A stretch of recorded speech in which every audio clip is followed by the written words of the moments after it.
po, good morning po sa lahat. Welcome to my channel, Ryan Patinio po. Agri Farming, Family and Kitchen Adventure.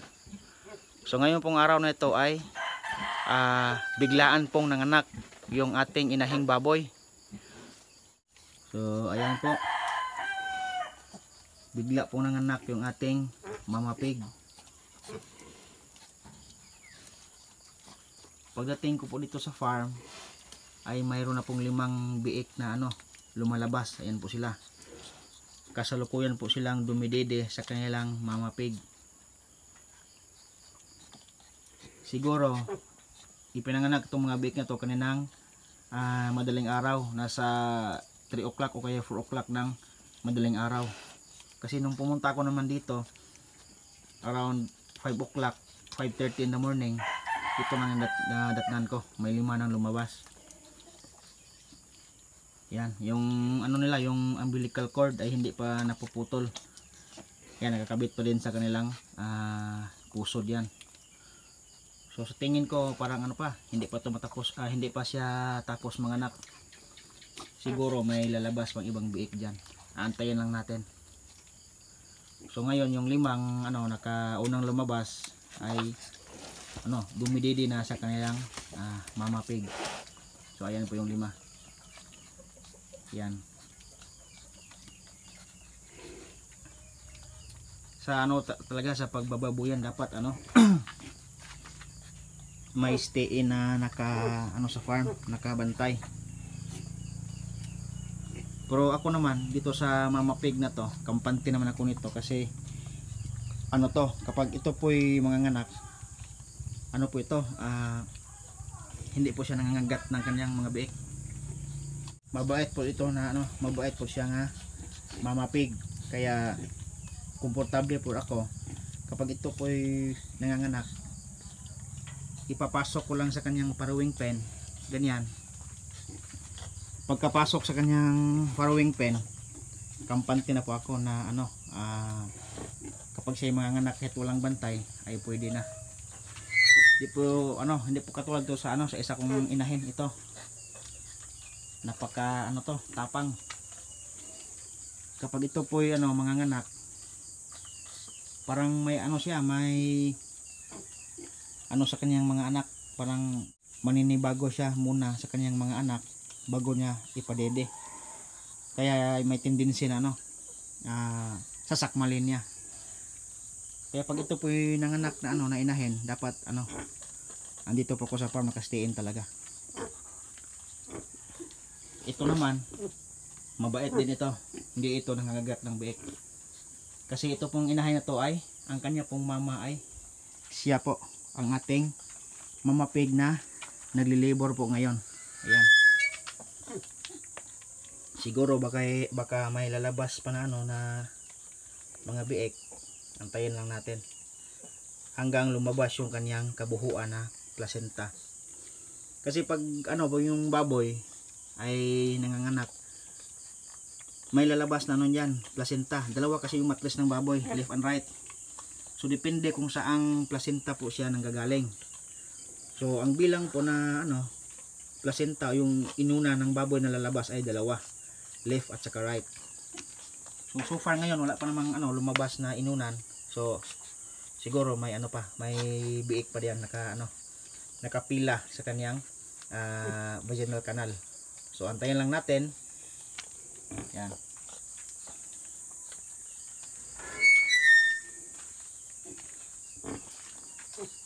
Ayun yung 5. Dumidede na sila. Yan. Medyo madumi po kasi pag dating ko dito, andyan na sila, dumidede na. Pero maya ay pupunasan natin yung mga biik na yan para malinis tingnan. Yan. Dumidede sila. Okay. Antay-antay lang tayo mga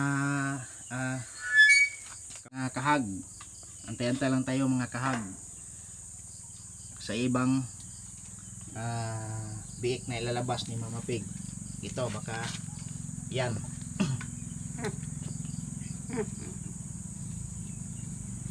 Kasi dun sa ano niya, diyan sa tiyan niya, marami pa po yung ano, gumagalaw na biik. Yan. Tingnan natin. Tingnan yung tiyan, oh. Yung tiyan niya, marami pa pong biik na gumagalaw. So dito tayo. Malalaman naman natin yan na may lalabas pa kasi yung kaniyang ano, yung kaniyang uterus ay nagko-contract. Parang tao din to pag nanganak. Yung tao po pag nanganak, yung kanilang uterus po ay magko-contract po yan. So ibig sabihin, pag contract ng uterus, yung biik o yung bata ay ipopush niya palabas sa kaniyang puwerta diyan. So antayin lang natin. Kikita nyo ba? Yan. Ayan na. Ayan na. Ayan. Ayan. Ayan. Lumabas na yung isang biik. Yan. Ito. Welcome to the world. Another pig. So ito na po siya. Oh. Ang gagawin po natin dito ay tatanggalan yung kanyang mga ano. Ito. Mga ganito.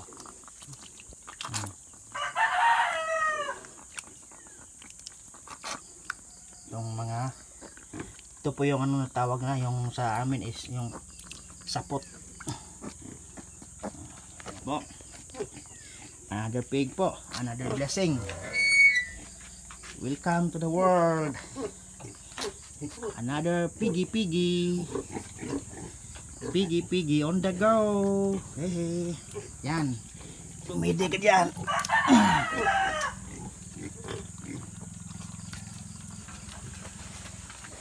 Yan na. Kasi pag bago talagang labas yung biik, medyo madulas pa yung kanilang mga paa. Yan. Hahanap din ng dede yan.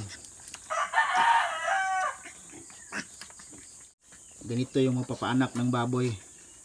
Mag-aantay tayo kung ano. Kasi minsan yung interval ng ano nila, panganganak ay hindi pareho. Minsan naman ay every 5 minutes lumalabas yung mga biik. Minsan naman ay matagal. Kaya ngang iba ay nag-i-inject sila ng oxytocin para nag-i-induce ng ano, pagkukontract ng matris ng inahin. So ayan po, ay may ano pa sa loob, may gumagalaw pa sa loob ng tiyan ni Mama Pig. So ayan. Antay-antay lang tayo. Malalaman naman natin pag ano may lalabas na biik kasi si Mama Pig po ay ano, iire siya ng malalim. Okay. Yan po sila.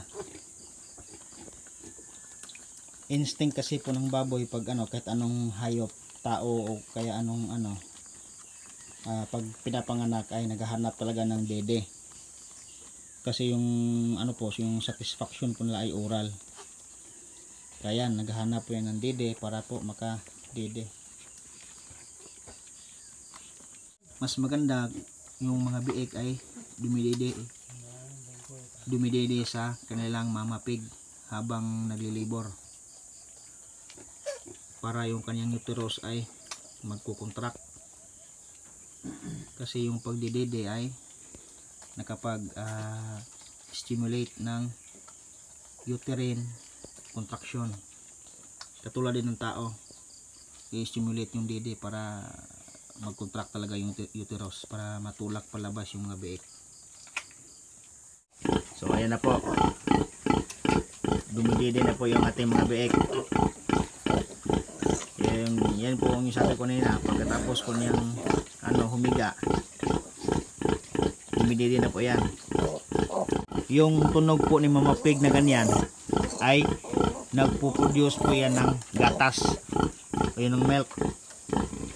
Kaya po yung Mama Pig po ay habang nagpapadidi po ay may tunog na ganyan.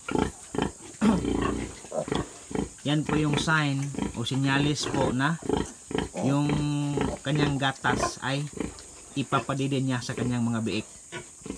So yan po sila. Yan. pasensya na po, yung iba medyo madumi kasi ano nga, hindi ko po nalinis yung farrowing pen pagkapanganak ng kanyang mama pig kasi po ay biglaan talaga. So yan po sila, patong-patong kasi po sila, kaya yung iba marumi yung paa, nakapatong sa biik yung nasa ilalim, kaya yung dumi ng kailang paa ay nalilipat sa ibabaw ng mga biik ng nasa ibaba. So okay lang yan, matatanggal naman yan habang sila po ay lumalaki. So ayan po sila. Pagkatapos pong dumede, kasi busog po sila, yung iba naman natutulog. So, ganyan po kasarap ang buhay ng isang biik. Pinapadede, pag busog, natutulog. Parang tao lang po yung mga biik din. So yan po mga kahag, ang ating mama pig na bagong anak. Ngayon po, ito na po yung mga biik. Tapos na po natin naputulan ng kanilang mga umbilical cord. Ayan, 12 po lahat yan. 1, 2, 3, 4, 5, 6, 7, 8, 9, 10, 11, 12. Ayan po sila lahat.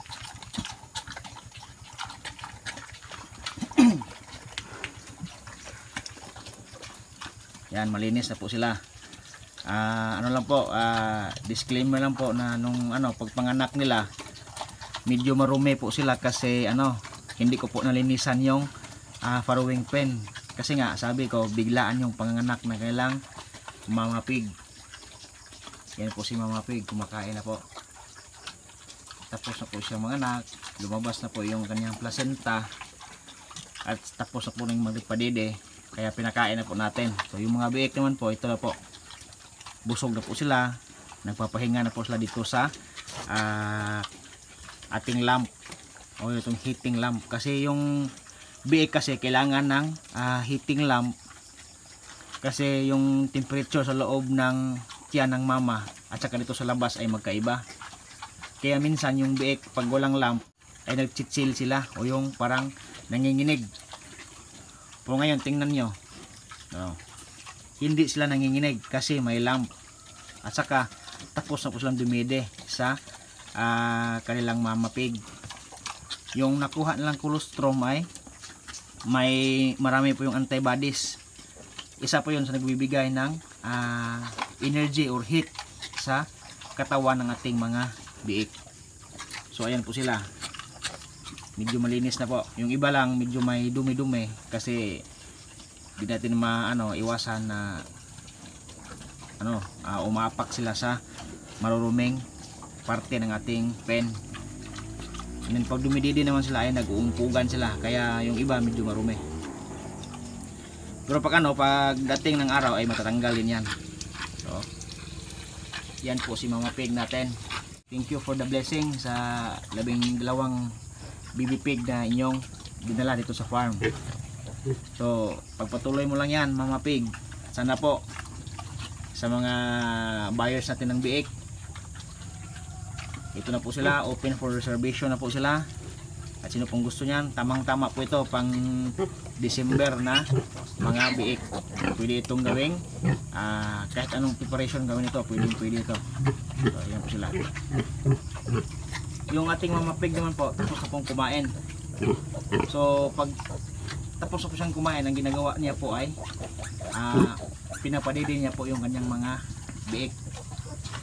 Yan po siya gandang inahin, kasi pagkatapos niyang kumain, yung kanya namang biik po ay magsitayuan yan. Pagkatapos po yung magsitayuan ay parang siya, may communication na sa kanilang mga biik. Tapos ito ay magpapadede na po siya. Ayan, ganyan po ay tinatawag na po niya yung kanyang mga biik isa't isa. May sila, may communication na po sila. Ayan, dahan-dahan na pong ibinibaba ng ating mama pig ang kanyang pangunahang paa. At dito naman sa bandang likuran ay nakaangat pa kasi baka madaganan yung kanyang mga biik. Kasi ganyan niya po yung ano niya, style ng kanyang pagbaba. Dahan-dahan po siyang pagbaba. Ayan, tingnan niyo mga kahag. Ayan na po. Nakalapag na po yung unahang paa. Ayan. Kasi gusto na po dumidi yung kanyang mga anak. Andun ito. Nakalapag yung pangunahang paa. Dito sa bandang likod, hindi pa. Dahan-dahan siyang bababa. Ayan. Ayan. Oops, may isa. Baka maipit. Tabi kayo dyan. Ayun. Ayan. So, dahan-dahan na po nakababa si Mama Pig. Ayan. Yung kanyang mga biik naman. Ayan. Magsitayuan yan. At saka, hahanapin yung dede ng kanilang Mama Pig. Yun yung isa, oh. Yung himas-himas na yung dede ng kanyang Mama Pig. So yan po sila. Antayin na po natin na dede yung lahat po ng biik. So, ito po magandang gawing inahin. Pagkatapos pong kumain, dahan-dahan po siyang lalapag at maya-maya ay nagpapadede sa kanyang mga biik. So yan po yung update natin ngayon sa ating YouTube channel na bigla pong nanganak yung ating inahing baboy at natapos din 12 yung ipinanganak niyang lahat-lahat ng mga biik. So another blessing po dito sa farm. Kaya ayan po, sa gayon po ay nagpapadede po yung ating Mama Pig sa kanyang mga newly born piglets. So, thank you Lord for another blessing and salamat po sa panonood sa aking YouTube channel. Sa hindi pa po nakasubscribe sa aking YouTube channel, mag-subscribe na po kayo. Search nyo lang po Ryan Patinio po sa YouTube search. Ryan Patinio, and then subscribe, then press the notification bell for more updates sa ating YouTube channel na agri farming, family and kitchen adventure po. Okay? Happy farming po mga kaibigan. See you next time. Bye bye.